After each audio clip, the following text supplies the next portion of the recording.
Selamat pagi Bapak Ibu jemaat sekalian yang terkasih di dalam Tuhan. Shalom. Kita bersyukur kepada Tuhan. Tuhan terus beranugerah dalam kehidupan kita. Kita boleh bersama-sama mendapat kesempatan untuk kembali merenungkan firman Tuhan. Firman Tuhan pada pagi hari ini akan terambil daripada Injil Lukas pasal 23. Kita akan membaca ayat 13 sampai 25. Lembaga Alkitab Indonesia memberikan judul perikop ini ialah Yesus kembali di hadapan Pilatus. Demikian firman Tuhan tertulis. Lalu Pilatus mengumpulkan imam-imam kepala dan pemimpin-pemimpin serta rakyat dan berkata kepada mereka, "Kamu telah membawa orang ini kepadaku sebagai seorang yang menyesatkan rakyat. Kamu lihat sendiri bahwa aku telah memeriksanya. Dan dari kesalahan-kesalahan yang kamu tuduhkan kepadanya, tidak ada yang kudapati padanya. Dan Herodes juga tidak, sebab ia mengirimkan dia kembali kepada kami. Sesungguhnya tidak ada suatu apapun yang dilakukannya yang setimpal dengan hukuman mati. Jadi aku akan menghajar dia, lalu melepaskannya. Sebab ia wajib melepaskan seorang bagi mereka pada hari raya itu." Tetapi mereka berteriak bersama-sama, "Nyahkanlah dia, lepaskanlah Barabas bagi kami." Barabas ini dimasukkan ke dalam penjara berhubung dengan suatu pemberontakan yang telah terjadi di dalam kota dan karena pembunuhan. Sekali lagi Pilatus berbicara dengan suara keras kepada mereka karena ia ingin melepaskan Yesus. Tetapi mereka berteriak membalasnya, katanya, "Salibkanlah dia, salibkanlah dia." Kata Pilatus untuk ketiga kalinya kepada mereka, "Kejahatan apa yang sebenarnya telah dilakukan orang ini? Tidak ada suatu kesalahan pun yang kudapati padanya yang setimpal dengan hukuman mati. Jadi aku akan menghajar dia lalu melepaskannya." Tetapi dengan berteriak mereka mendesak dan menuntut supaya ia disalibkan. Dan akhirnya mereka menang dengan teriak mereka. Lalu Pilatus memutuskan supaya tuntutan mereka dikabulkan. Dan ia melepaskan orang dimasukkan ke dalam penjara karena pemberontakan dan pembunuhan itu sesuai dengan tuntutan mereka. Tetapi Yesus diserahkannya kepada mereka untuk diperlakukan semau-maunya. Bapak Ibu jemaat sekalian yang terkasih dalam Tuhan, saat ini adalah momen atau masa-masa menjelang kita memperingati kematian Yesus Kristus atau hari Jumat Agung. Pada masa-masa ini atau momen ini kita diperhadapkan kepada teks-teks kitab suci yang berbicara tentang kesengsaraan atau penderitaan yang dialami oleh Yesus Kristus ketika ia akan disalibkan dan ketika ia telah naik ke atas kayu salib. Bapak Ibu Saudara sekalian, kalau kita melihat ke dalam Lukas pasal 23 ini, kita bisa melihat secara jelas ada dialog antara Pilatus dengan imam-imam kepala, ada rakyat juga di sana. Dan kalau kita lihat di dalam konteks keutuhan perikop Lukas 23 ini, kita juga bisa melihat sebelumnya ada narasi Yesus berjumpa dengan Herodes, gubernur atau dalam tanda kutip pemimpin boneka dari kekaisaran Romawi, karena ia memiliki daerah kekuasaan di daerah Galilea dan kebetulan Yesus juga berasal dikatakan dari Galilea. Untuk itu Pilatus mengirim Yesus untuk diadili atau diinterogasi oleh Herodes Antipas. Dan sebelumnya lagi ada pasal di mana perjumpaan Yesus dengan Pilatus. Yang pertama, ketika Yesus dituduh mengajarkan pemberontakan terhadap kekaisaran Romawi dengan tidak perlu membayar pajak dan lain sebagainya. Saudara, kalau kita melihat hal-hal ini, kita bisa mencoba menghayati, membayangkan betapa besarnya penderitaan, tekanan, betapa hancurnya hati Yesus Ketika Yesus diperhadapkan dengan Pilatus pertama kali, kemudian diperhadapkan dengan Herodes, kemudian kembali kepada Pilatus lagi di dalam perikop yang kita baca tadi. Kita bisa melihat Yesus datang ke sana bukan dengan kondisi yang baik. Sebelumnya orang yang sangat dekat dengan Yesus, yaitu Petrus sendiri, sudah menyangkal Yesus 3 kali. Kita bayangkan betapa sakitnya hati Yesus, betapa terlukanya batin Yesus pada waktu itu. Kemudian dia perhadapan kembali dengan Pilatus, diinterogasi, apakah engkau raja orang Yahudi? Kenapa Yesus sampai diinterogasi seperti ini? Karena kita lihat pada konteks saat itu, Bapak Ibu Saudara sekalian, imam-imam kepala, ahli-ahli Taurat, orang-orang Farisi berpikir Yesus ini adalah seorang penghujat Allah. Karena di dalam tradisi atau di dalam pengajaran atau tauhid daripada Yudaisme, mereka berpikir yang hanya dapat mengampuni dosa hanyalah Allah sendiri. Yesus ini bukanlah penggenapan nubuatan mesianik sebagaimana yang dijanjikan dalam perjanjian lama. Tetapi Yesus ada kalanya mengklaim dirinya sebagai penggenapan itu.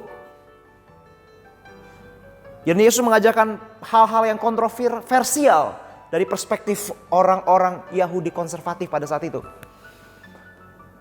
Dan saudara, kita bisa melihat di sana Yesus dituduh kemudian mengajarkan sesuatu yang bertentangan dengan regulasi hukum Romawi. Dikatakan bahwa dia melarang membayar pajak kepada kaisar. Padahal kalau kita lihat di dalam narasi kitab Injil, Yesus pernah berkata, apa yang menjadi hak kaisar, apa yang menjadi milik kaisar, berikanlah itu. Tuduhan yang luar biasa diberikan kepada Yesus. Kemudian juga kita bisa melihat di sana Bapak Ibu sekalian, dia diperhadapkan dengan Herodes Antipas. Di kastil atau istana Herodes Antipas. Dengan kondisi tentunya Yesus sudah dipukuli di mahkamah agama. Sudah terluka secara fisik, terluka secara batin atau psikologis. Dia kemudian datang ke kastil Herodes Antipas itu, diolok-olok. Kita bisa membayangkan bagaimana Herodes Antipas, seorang raja yang di dalam penelusuran studi perjanjian baru, dia adalah seorang yang paranoid, haus kekuasaan, gila kekuasaan, mentertawai Yesus. Luar biasa sekali, Yesus hanya diam di sana. Dan kemudian dikenakan suatu jubah kerajaan, seolah-olah Yesus ini sedang dibully. Hei, katanya engkau raja, kenakan jubah kebesaran ini. Yesus hanya diam. Bahkan Herodes seperti menantang, aku minta tanda. Tanda itu dalam konteks saat itu adalah mujizat. Yesus hanya diam. Herodes sangat girang dikatakan di dalam perikop sebelumnya. Untuk menguji, dan motifnya sebenarnya hanya untuk mengisengi Yesus. Membuli Yesus. Akhirnya tiba di dalam perikop yang kita baca, kita fokus kembali. Kita bisa melihat di sana bagaimana Yesus ditukar oleh Barabas. Barabas justru adalah seorang yang seharusnya menanggung tuduhan sebagaimana yang dilontarkan oleh Sanhedrin atau kaum pemimpin-pemimpin agama Yahudi, mahkamah agama pada saat itu. Justru Barabas adalah orang yang melancarkan pemberontakan. Dia bahkan melakukan pembunuhan yang luar biasa hukumnya, punishmentnya. Kalau kita lihat di dalam kitab Taurat atau hukum perjanjian lama. Tapi dia ditukar oleh Barabas.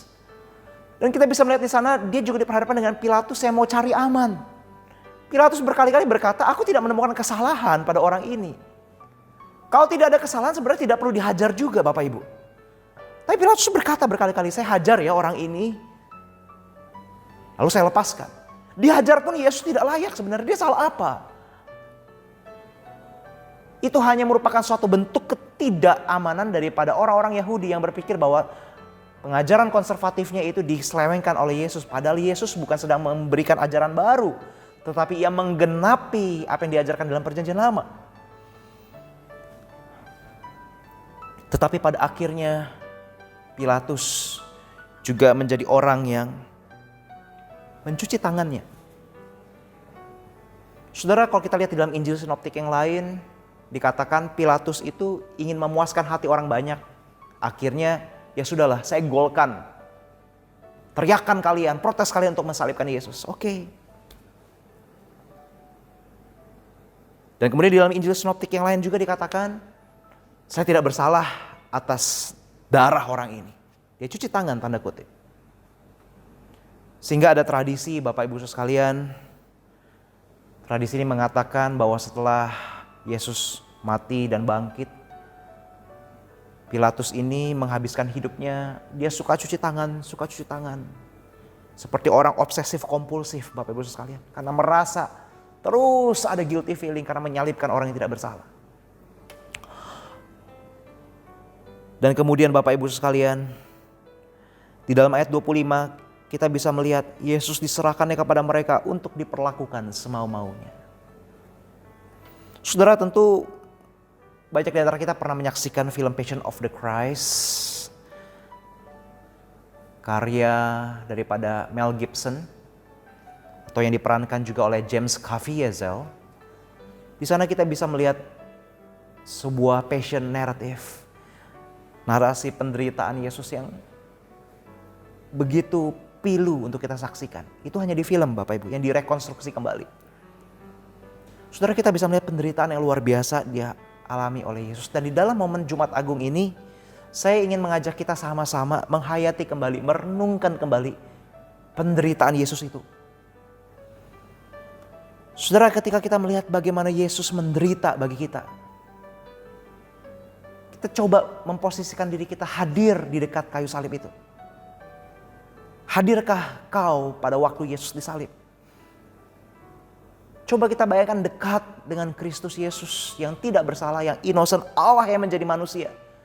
Tetapi ia dengan inisiatifnya ingin menggenapi kehendak atau rencana penebusan Allah Bapa, yaitu mati di atas kayu salib dengan cara yang sedemikian rupa, menggantikan kita manusia yang berdosa. Mari kita hayati itu, renungkan itu. Dan ketika kita renungkan itu, kita bisa melihat kembali, Bapak Ibu sekalian, di dalam kehidupan kita mengikut Tuhan, melayani Tuhan, mungkin ada luka-luka yang kita alami,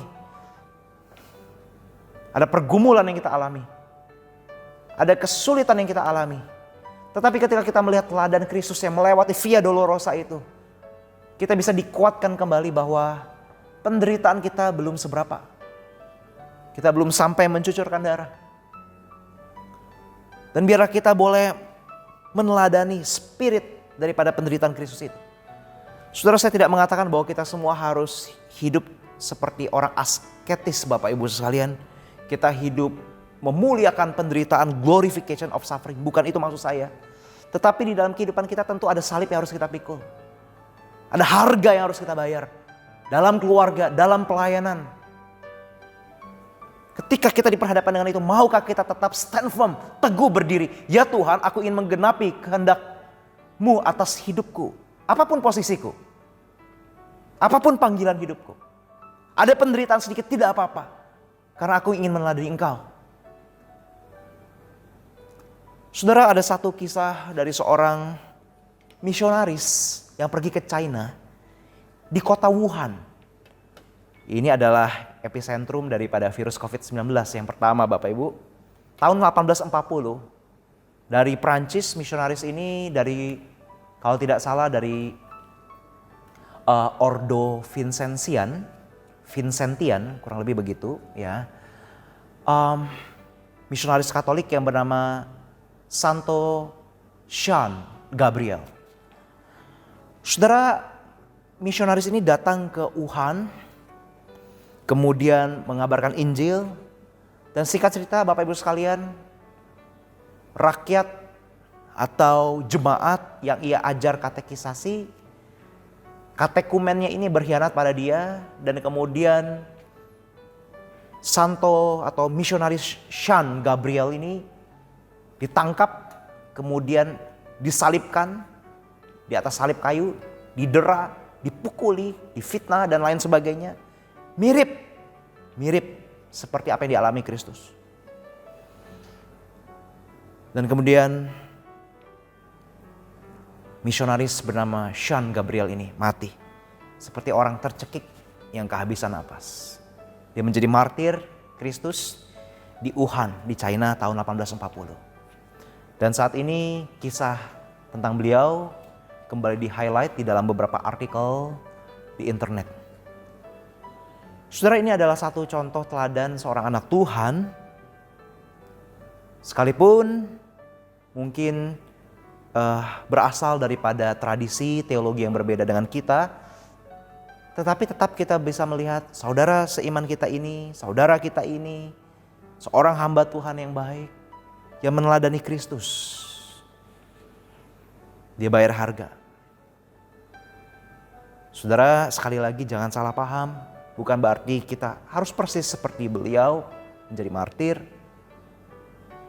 Tetapi apa yang bisa kita pelajari daripada Kristus ketika ia melewati Via Dolorosa, dan kita bisa menangkap, memetik sebuah pelajaran juga daripada Sean Gabriel ini, bahwa ia rela menghayati, meneladani penderitaan Kristus itu, dan itu diterapkan di dalam kehidupan pelayanannya.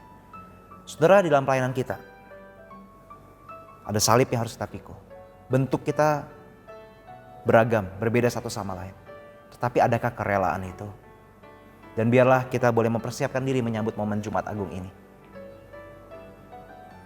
Dengan satu kesadaran, Tuhan, aku turut mau belajar memikul salib dan menyangkal diri. Mari kita berdoa, Bapak Ibu Saudara sekalian. Bapa Surgawi, firman-Mu telah dibacakan, diuraikan, dan sudah kami renungkan bersama. Biarlah firman Tuhan ini boleh sungguh-sungguh membawa kami untuk kembali menghayati penderitaan Kristus. Dan bukan cuma sekadar menjadi momen sentimental, tetapi betul-betul membawa kami semakin dekat dengan Kristus, semakin meneladani Engkau dalam kehidupan kami.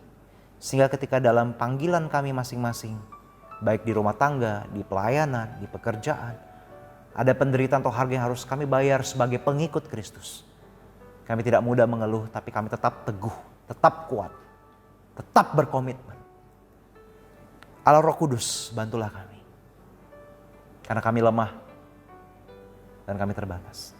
Demi Kristus Yesus Tuhan kami yang hidup, kami berdoa dan menyerahkan juga aktivitas kami sepanjang hari ini dalam tangan pimpinan Tuhan. Kami berdoa. Amin.